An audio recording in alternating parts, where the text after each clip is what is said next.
ನೆಲಮಂಗಲದಲ್ಲಿ ಬಾಡೂಟ ಮತ್ತು ಎಣ್ಣೆಯ ವಿಚಾರಕ್ಕೆ ಸಂಬಂಧಪಟ್ಟಂತೆ ಅಂದರೆ ಎಣ್ಣೆ ಹಾಕಿದ್ದಾರೆ, ಬಾಡೂಟ ಹಂಚಿದ್ದಾರೆ ನಮ್ಮ ವಿಚಾರಕ್ಕೆ ಸಂಬಂಧಪಟ್ಟಂತೆ ಸಂಸದ ಡಾಕ್ಟರ್ ಕೆ ಸುಧಾಕರ್ ವಿರುದ್ಧ ಡಿಸಿಎಂ ಡಿಕೆ ಶಿವಕುಮಾರ್ ಕಿಡಿಕಾರಿದ್ದಾರೆ. ನೆಲಮಂಗಲದಲ್ಲಿ ಬಾಡೂಟ ಹಂಚಿ ಆಲ್ಕೋಹಾಲ್ ಹಂಚಿದ್ರು ಎನ್ನುವ ವಿಚಾರ ಕಾರ್ಯಕ್ರಮದ ಬಗ್ಗೆ ವರದಿಯನ್ನು ತರಿಸಿಕೊಂಡಿದ್ದೇವೆ. ಏನೇನು ಕಾನೂನು ಉಲ್ಲಂಘನೆ ಆಗಿದೆಯೋ ಅದನ್ನು ನೋಡ್ತೇವೆ. ಬಿಜೆಪಿ ನ್ಯಾಷನಲ್ ಲೀಡರ್ ಇದಕ್ಕೆ ಉತ್ತರಿಸಬೇಕು ವ್ಯಂಗ್ಯವಾಡಿದ್ದಾರೆ. ಡಾಕ್ಟರ್ ಕೆ ಸುಧಾಕರ್ ಅವರನ್ನು ಬಿಜೆಪಿಯ ನ್ಯಾಷನಲ್ ಲೀಡರ್ ಅಂತ ಕರೆದಿದ್ದಾರೆ.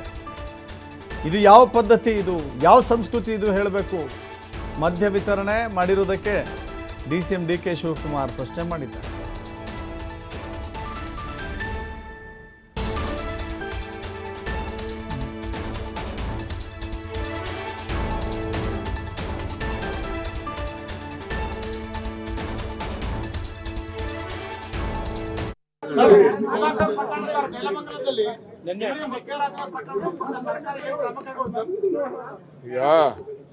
ನೀವು ತಿಳಿಸ್ತಾ ಇದ್ದೀರಿ, ನಾವು ಒಂದು ವರದಿಯನ್ನ ತರ್ತಾ ಇದ್ದೀವಿ.